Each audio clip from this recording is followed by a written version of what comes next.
Tom Stevens, your resident psychotherapist from Reaction Therapy, and specifically the Reaction Therapy podcast is back once again. Here's Nick Stevens, and today we get a to be continued. Hey, a part two, finally. I think it's probably the first part two we've ever done.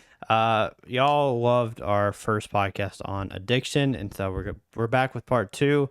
Last time we had specific topics about it that we wanted to talk about. Today, I just asked y'all, hey, give me your questions, because there's so many questions about addiction from last time. So I just asked y'all, hey, give me all your questions, and so we got a ton of them to get through today, and that's all we're going to be doing is just answering your questions. Speaking of addiction, M&Ms with peanuts. That's Tom's. No, that's not really. Actually, it's my wife's. Yeah. She would tell you, I am addicted to those.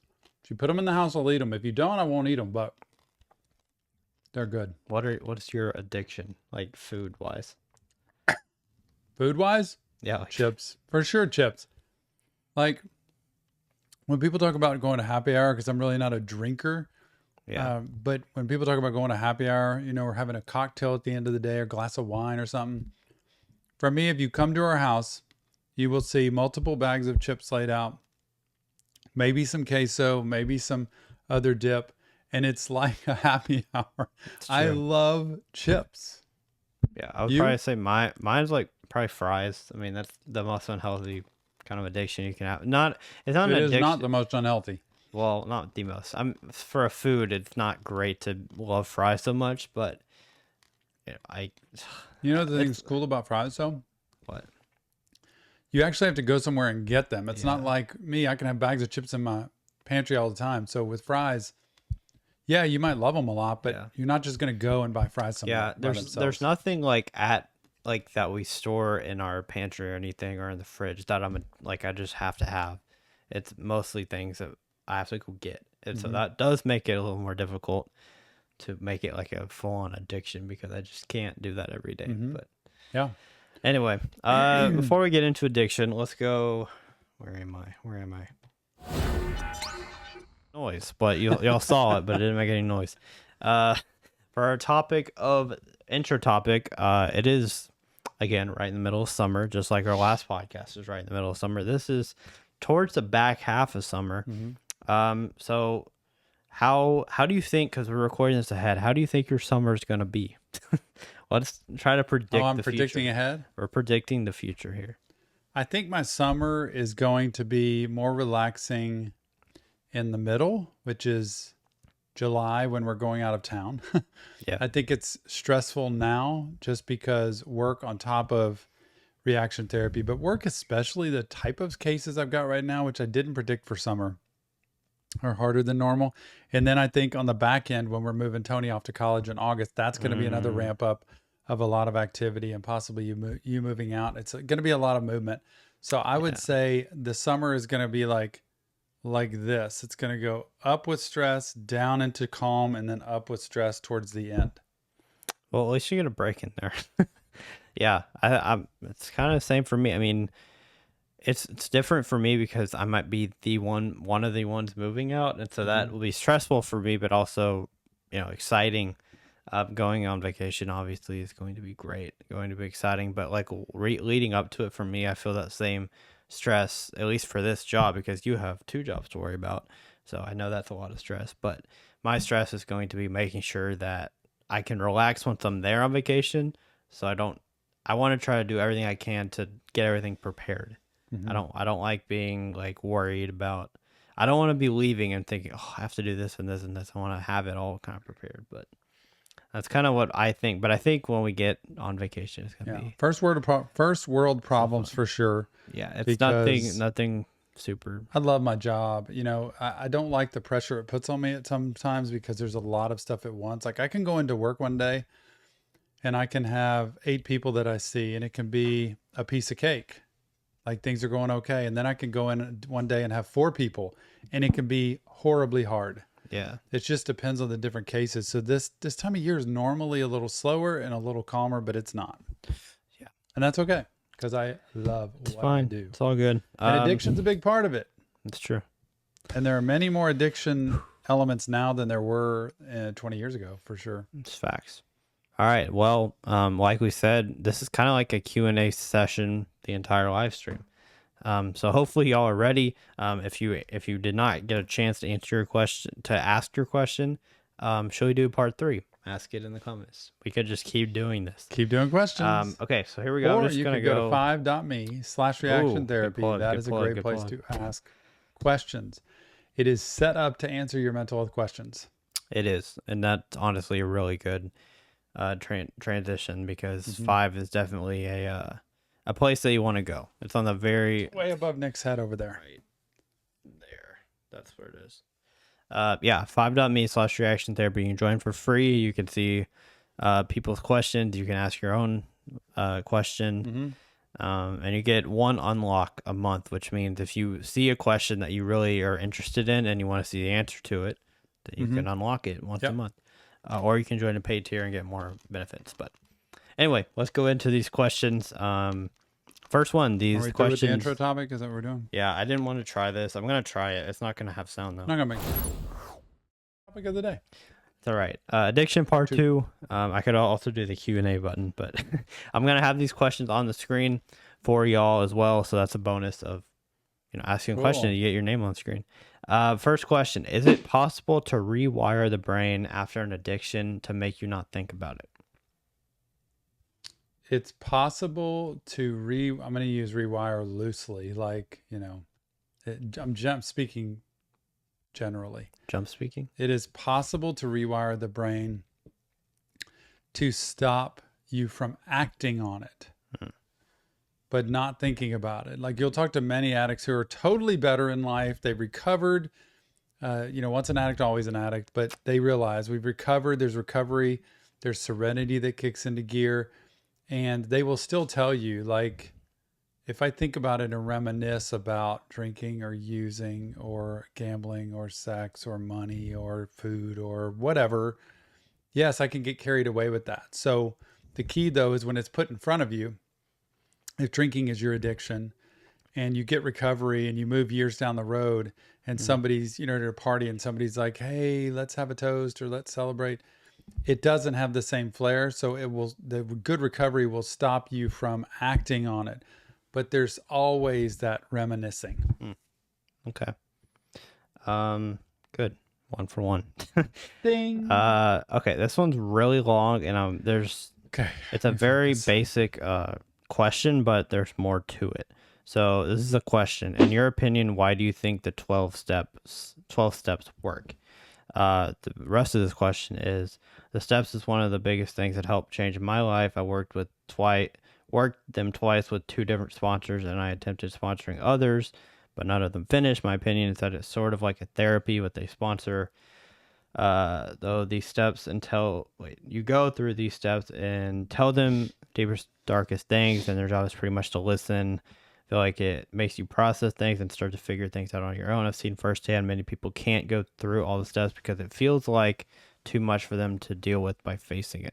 So with all that being said, what do you think about 12 steps? Yeah, wouldn't it be really cool to have one of our podcasts focus specifically on the steps and going through 1 through 12? Because a lot of people hear like the 12 steps or, step work and 12-step programs, but they don't understand all the steps, honestly. And people just see it as like you're supposed to just quit like your addiction or whatever it is. But honestly, it's kind of multifaceted. Number 1, it's about learning to stop doing whatever you're doing, to abstain. Number 2, it's about recovery, which means you build a better life with a stronger character. Like, you become more honest, you become more reliable, you become more growth oriented. So your character gets rebuilt because it's been destroyed by the time you start a 12-step program. And number 3, it is focused spiritually on you having what they call a higher power. For me, it's God, but for a lot of people, it's a higher power of some sort, entity. I don't like it. In the beginning, a lot of times when people go into 12-step programs, their higher power is the group. It is the 12-step group they meet with because it gives them so much of a source of energy. It's not meant to stay that way because that group is not reliable over time. That's why the relationship with God. And originally with the 12-step, it was founded, I'm blanking on the group that was kind of had it before.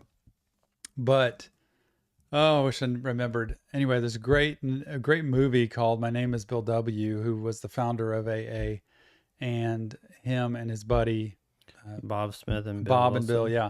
So Bill W. kind of founded it alongside with Bob with him, and it's a good movie. It's James Garner, I think, and those two guys I love. But it's a really good movie. And it was I'm blanking on who it was, but it was founded on the principle of faith and on the principle of spiritual growth, and that you're spiritually void. And so I do believe 12-step programs are meant to do that. Focus people on abstinence, focus them in on recovery, and then focus them in on spiritual growth, a faith piece that allows them to have serenity in their lives. So it's pretty cool.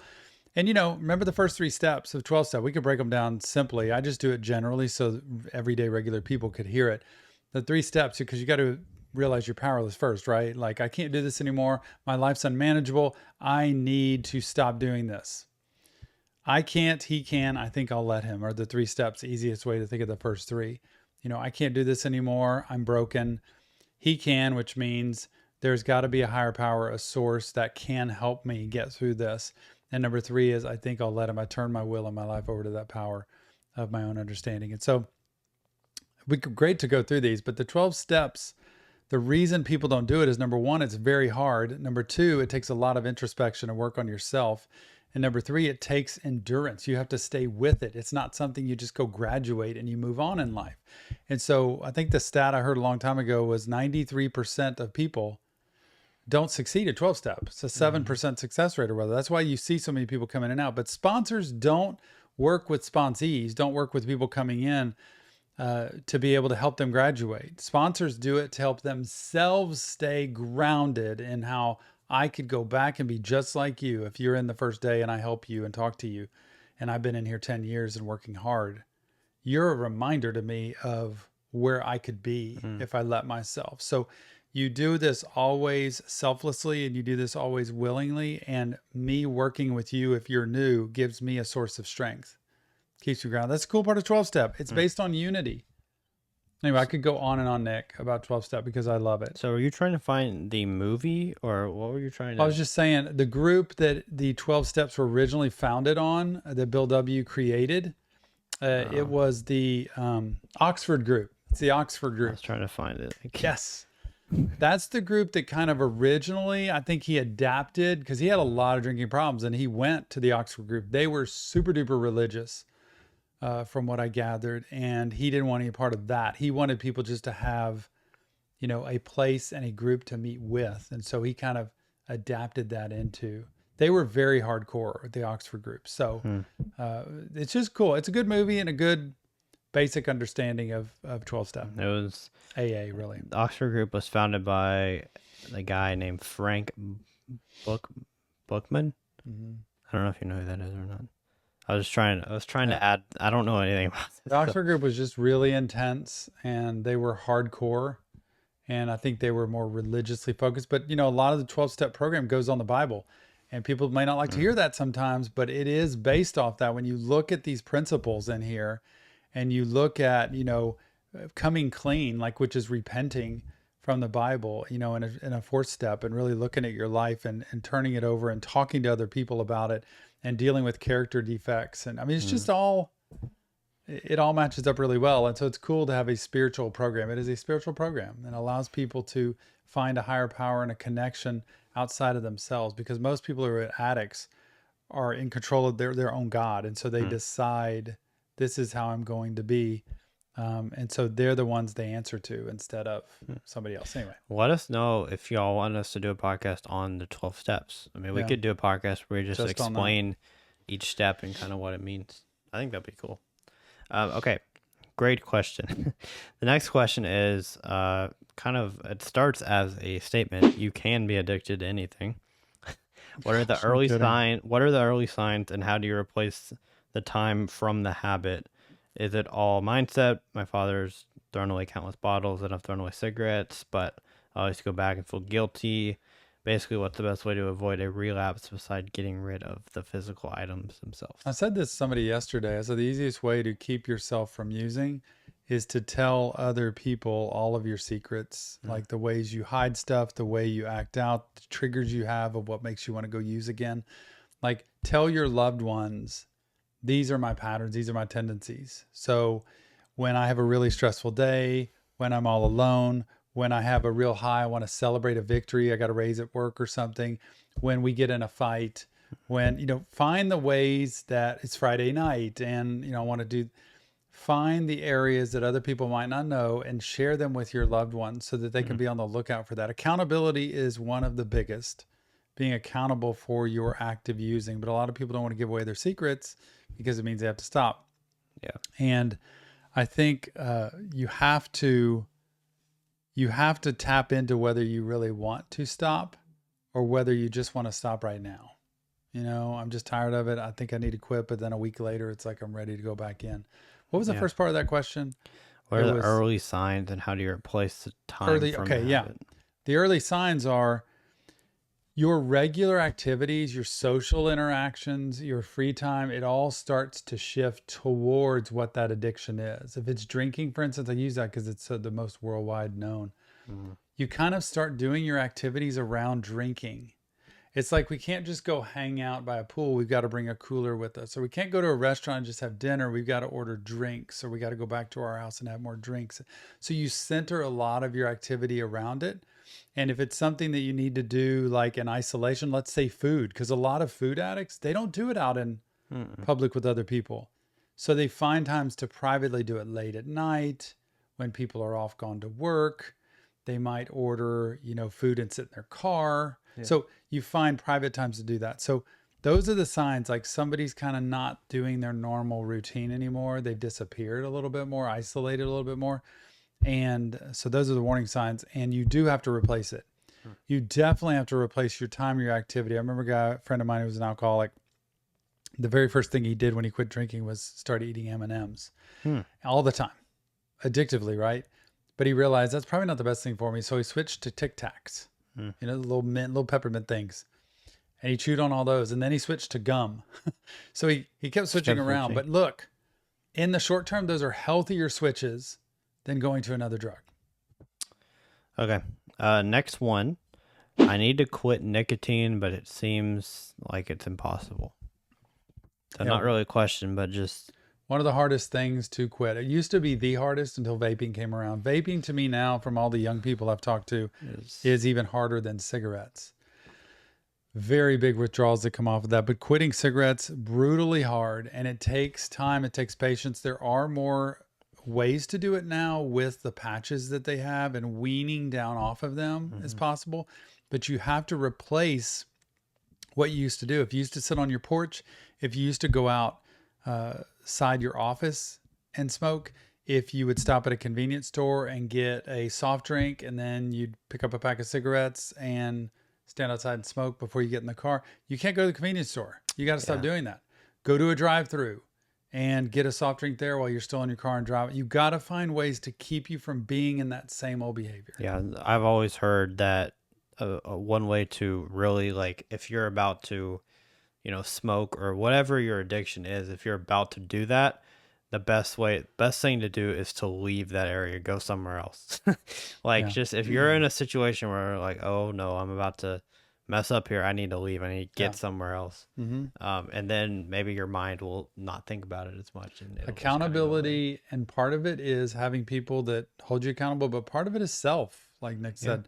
You have to personally say, am I really willing to make the effort to quit, or do I just want to quit now? And then don't hold me to that next week. You have to be diligent and vigilant with attacking it. And you have to know, when I need help, I'm going to reach out. Yeah. Okay. What are your recommendations for cutting back when you're addicted to social media?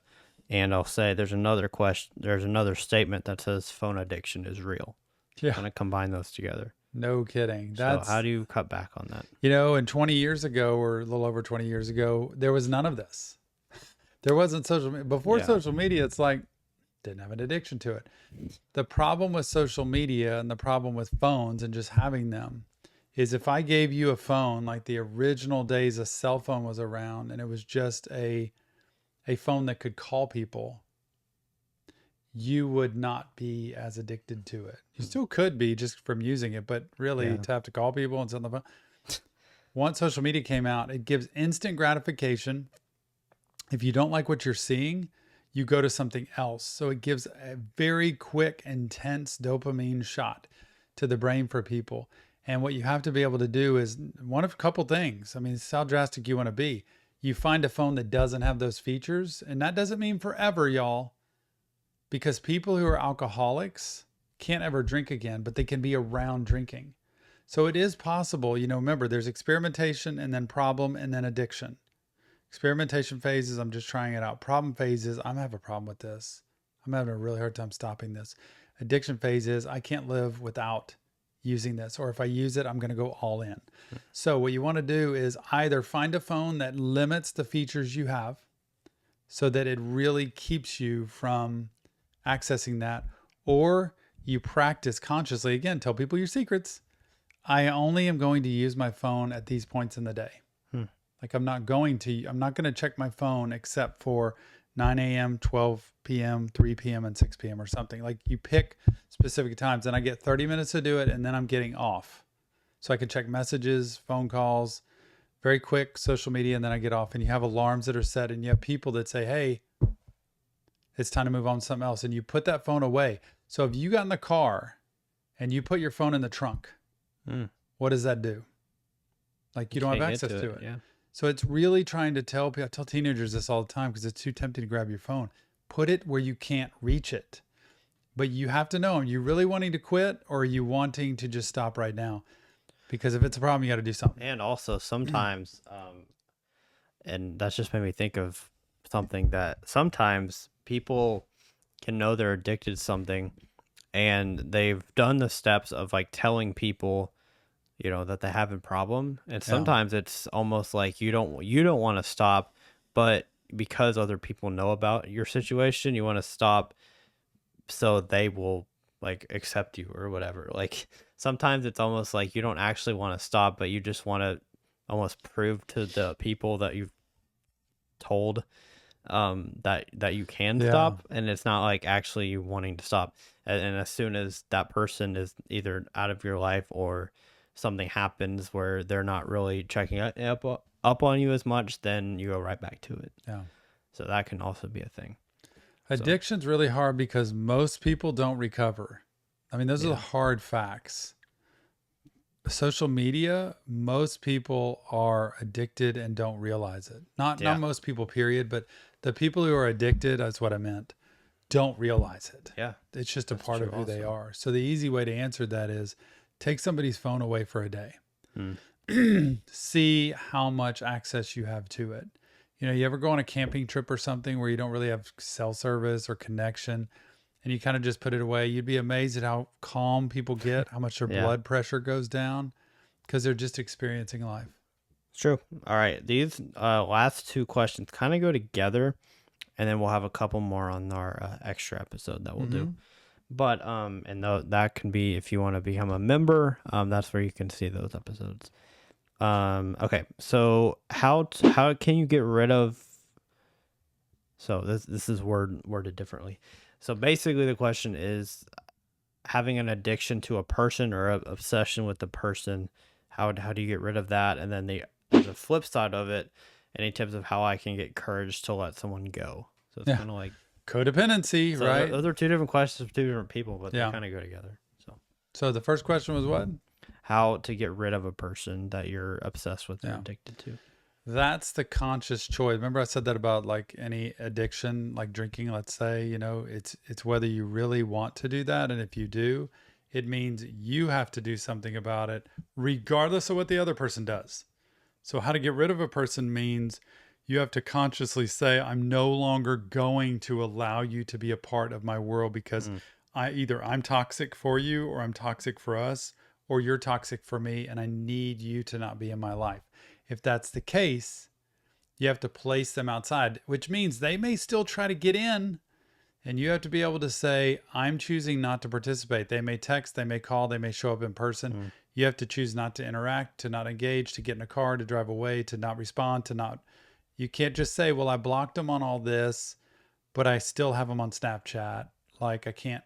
No, you have to delete everything if you have to get away from them. So the way to do it is to consciously choose to shut down your world with these people. And what that means, Nick, is remember I keep going back to this, tell other people close to you, Yeah. I'm choosing to not have this person in my life anymore. So please hold me accountable. I'm not to text them. I'm not to send messages. I'm not to look at their social media. I'm not to even ask you, hey, can you check how they're doing? And that person, if they're close to you, will say, I'll be the one who can help hold you accountable. So if you're wanting to get rid of them and it's toxic, you have to be able to choose that you're not going to allow them to infiltrate you. They may try, but you're not going to respond, react, or engage with them. Okay. That's the first step, because that's, like I said, codependent. It's enmeshed. It's an enmeshed relationship, and it will only get worse. It can't get better while you're together. The second side, which is, I think what was it? Tell me the second part again. It was basically courage to let someone go. Yes. That courage, which is the work that needs to be done, is to say, who am I with this person? Who am I without? The tendency in toxic relationships is people think of the best. They think of the recovery. They think of how they've gotten through things. They think of when they are happy, what it's like. So they hold on to that instead of the sick. And so the courage means, even if I'm alone, I'm better off than if we're together. And a lot of people think, I'm worse off alone. I'd rather be with somebody and have it be toxic than alone. That's a false reality. It's way better mentally and spiritually and everything else to be alone, to work on yourself and make yourself stronger and healthier and better, than it is to be with a toxic, sick person or somebody you get sick with. So the courage takes steps of talking about it. That's therapy. Okay. Getting in with somebody to talk about it and say, please help me walk through this. Tell me where I'm thinking crazy and tell me where I'm thinking smart. And there's a lot of times I tell people, you know what? Your thinking is really good here. I want you to follow your own advice. And there's other times I say your thinking is toxic. It's starting to get you back drawn into that person. So you better watch out. And that therapy person is there for you. Interesting. Yeah. I'm looking up something because there's a song, a little quick plug for my YouTube channel now. But I reacted to a song that had really good lyrics on it, and I was going to read it really quickly. Good book called Codependent No More, if you want to read that about relationships. Famous book, been around forever. Codependent No More. Where is it? Nick pulling up the lyrics. I'm trying to get these. They're really good. Fire. This is the stuff I love to talk about that is absolutely no fun for people a lot of times, because it's like, I know I need it. That's an addiction in itself, right? Is letting go of somebody that's toxic for you. That's why I love The Way You Lie with Eminem was so good at describing how we're going to kill each other basically, but we're going to do it while loving each other hard. Like we can't exist outside of ourselves anymore. It was Angel Part 2. You reacted to Angel Part 1 for the Fast X soundtrack. This second part had Charlie Puth as an artist on it. Yeah. And his verse, this whole part about Angel, it says, "Angel, don't fly so close to me. That I'll pull you down." It's kind of that same verse, but Charlie Puth's verse says, "Be careful when you're on your way out that you won't find your way back to the dark. I'll pray for signs you're doing okay out there and that you're happy wherever you are. We weren't meant to last forever. Someone else will love you better. Baby, now it's time to let me go." Like, he's saying that now it's time to let me go. Like, he knows that they like each other, but he understands that, okay, we can't do this anymore. Somebody else will actually love you better than I can. That's almost the same way it could be with addiction. Like, I love, and it could go to this relationship part, but it also can be addiction. Like, you love that addiction because you got addicted to it, but you have to be the one to know that, you know, it's better if we're not together. I need to let you go. Anyway, that's the healthier side, is him being able to say, I need to let you go, instead of him saying, you need to let me go. Yeah. That's what happens in relationships all the time, though. You need to let me go. I'm not good for you. Yeah. But it's like, if you're not good for them, then you need to draw a line and say, whether you want to be with me or not, we need to not be together, and I'm going to make that happen. Doesn't happen that way. Yeah. All right, we have a couple more questions we'll do on our extra episode. So if you want to tune into that to get a couple join more, Patreon. or join Patreon or YouTube, whatever floats your boat. Yeah. But yeah, so thank y'all for this episode. Anything else you want to Love say? addiction. If you want to do more on addiction, let us know. If you want to go deep dive into the 12 steps, we can do that as well. More than happy to do that. All right, guys, we appreciate y'all, and we will see you on the next Reaction Therapy Podcast.